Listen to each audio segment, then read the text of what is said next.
Olá a todos, eu sou o Lucas Eduardo, bolsista FAPESP, orientado pela professora Graziele do Instituto de Ciência e Tecnologia da Unifesp, e hoje eu vou falar sobre distâncias atingíveis e raio de empacotamento para códigos em ZN. Bom, contando um pouco da história da teoria dos códigos, tudo começou por volta da década de 40, onde os computadores ainda não eram raros. Richard Hamming, famoso pelos futuros códigos de Hamming, trabalhava com um desses computadores, mas só tinha acesso aos finais de semana.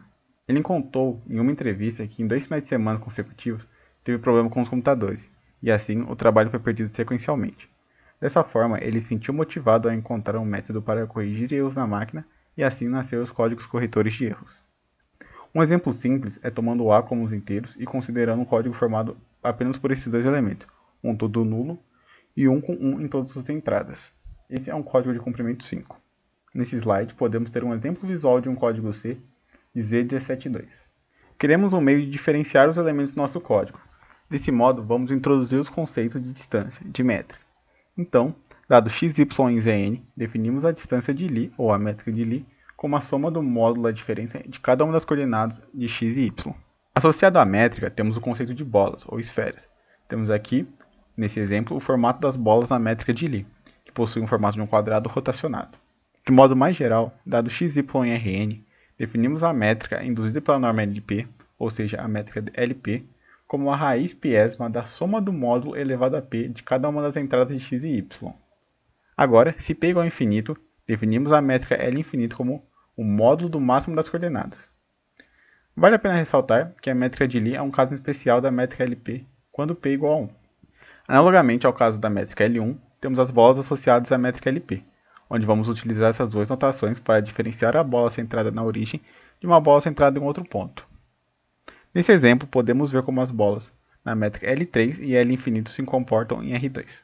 Agora, para zqn, definimos a distância de Lie como sendo a soma do mínimo da diferença entre o módulo de cada uma das coordenadas, ou Q menos o módulo da diferença de cada uma das coordenadas. Generalizando, temos o caso da métrica dpLie em zqn, análogo ao caso da métrica LP, mas agora estamos trabalhando com a distância de Lie elevada a p em cada uma das parcelas da soma. Depois de apresentar as métricas que serão utilizadas, temos a definição de distância mínima, onde a distância mínima de um código C em Zn ou Zqn, na métricas LP ou dpLie, é definido como a menor distância entre todas as palavras distintas de C. Dizemos também que o número R maior ou igual a zero é atingível se existe x e y, tal que a distância entre x e y é igual a R. Dessa forma, definimos os conjuntos dpn e dpnq como os conjuntos de todas as distâncias atingíveis pela métrica LP e dpLie em Zn e Zqn. Aqui temos um exemplo para mostrar que nem todo número é atingível. Por exemplo, sejam p igual a 2 e n igual a 2, não existem elementos x e y em Z2 tais que a distância entre x e y é igual a raiz de 3. Mas ainda, nós temos que a bola centrada na origem de raio raiz de 2 é igual à bola centrada na origem de raio raiz de 3. Esse fato é fácil de verificar porque a desigualdade 2 estritamente menor que b1 mais b2 menor ou igual a 3 não possui solução em Z2. Dessa forma, temos as desigualdades da bola e, portanto, raiz de 3 não é uma distância atingível na métrica L2. Para finalizar, definimos o raio de empacotamento de um código C como sendo o maior número R em dpn ou dpnq, tal que para todas as bolas centradas em x e y palavras do código, temos que a intersecção entre as bolas é vazias, e será denotado por RP de C. Um caso particular, mas muito importante, é considerando a métrica L2. Então, o seguinte teorema diz que seja D2n o conjunto de distâncias atingíveis em Zn pela métrica L2, um número R, escrito como a raiz quadrada de algum inteiro, está em D2n se e somente se ele satisfaz essas condições abaixo. A prova desse teorema consiste em utilizar formas de representação de quadrados, muito estudados em teoria dos números. No caso, n maior ou igual a 4 é equivalente a dizer que qualquer número inteiro pode ser representado pela soma de 4 quadrados. Indo para a seção de reticulados, temos que dados V1 até Vm é um conjunto de vetores linearmente independente Rn, tal que m é menor ou igual a n, definimos por reticulado o seguinte conjunto lambda, onde lambda é a combinação linear com os coeficientes inteiros de todos os elementos de V1 até Vm. Além disso, damos o nome de base do reticulado para o conjunto V1, Vm. Aqui temos um exemplo de um reticulado, o reticulado lambda2, conhecido como hexagonal, gerado pelos vetores 1, 0 e meio raiz de 3 sobre 2. Notemos que da definição de códigos apresentados no início do trabalho, um reticulado pode ser visto como um código em RN. A fim de relacionar códigos com reticulados, podemos considerar a construção A, que consiste num levantamento de códigos para reticulados a partir da sua imagem inversa. Ou seja, considerando a aplicação sobre a objetora phi, temos que um conjunto C, contido em ZQN, é um código linear quiário, se e somente se a sua imagem inversa contida em Zn é um reticulado em Rn.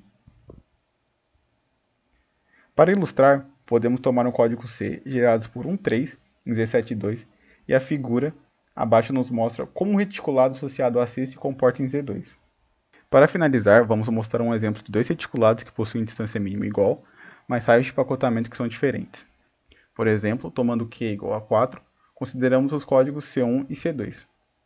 Temos que a distância mínima de C1 é igual à distância mínima de C2 igual a 2. Por outro lado, o raio de empacotamento de C1 é igual a 0, pois o elemento com primeira coordenada 1 possui distância 1 da origem e do vetor com a primeira coordenada igual a 2, enquanto o raio de empacotamento de C2 é dado por essa expressão. Em outras palavras, C1 e C2 possuem a mesma distância dp, mas diferentes raios de empacotamento, e pela construção A, essa propriedade é herdada pelos reticulados lambda C1 e lambda C2. Não existe fórmula fechada para o raio de empacotamento de um reticulado lambda em Zn para qualquer p. Alguns casos particulares podem ser encontrados para p igual a 1 e p igual a infinito, mas no geral temos essa proposição, que nos diz que a distância mínima e o raio de empacotamento satisfazem essa desigualdade. Bom, essa foi a minha apresentação, um pouco sobre códigos e distâncias atingíveis, códigos reticulados, e aqui estão as minhas referências. Muito obrigado pela atenção, até a próxima.